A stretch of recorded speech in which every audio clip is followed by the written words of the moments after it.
আজ ভূতনি পাবলিক একাডেমিতে পরীক্ষার আজকে দ্বিতীয় দিন। সবাই ব্যাগগুলো বাইরে রেখে আছে, স্যার ক্লাসে আছে, সবাই পরীক্ষা দিচ্ছে মনোযোগ দিয়ে।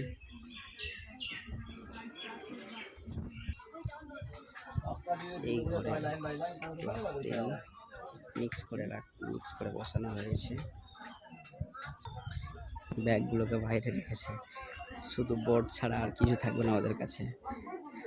এটা ঘরে মনে হয় ছেলেরা আছে, সব ছেলেরা 10-6 ছেলে।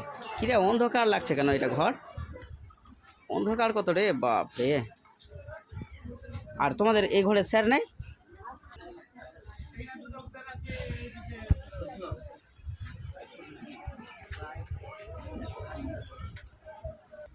সবাই বসে আছে। স্যার খুব স্ট্রিক্ট স্যার আছে, একটা নকল করা যাবে না। আর ক্লাসে সবাই সুন্দরভাবে পরীক্ষা দিচ্ছে শান্তভাবে, কেউ কোনো দিকে দেখাশোনা করছে না, দেখাদেখি করছে না। পরীক্ষা খুব শান্তভাবে হচ্ছে, সুন্দরভাবে হচ্ছে।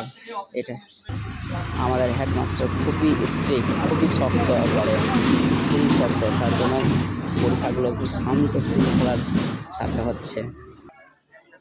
হেডমাস্টার অফিসে বসে আছে, আমি চুপচাপ একটু করে নিই। এটা ঘরে দীপঙ্কর স্যারের ডিউটি আছে, দীপঙ্কর স্যার সাইন করছে মনে হয়। সবাই সুন্দরভাবে পরীক্ষা দিচ্ছে।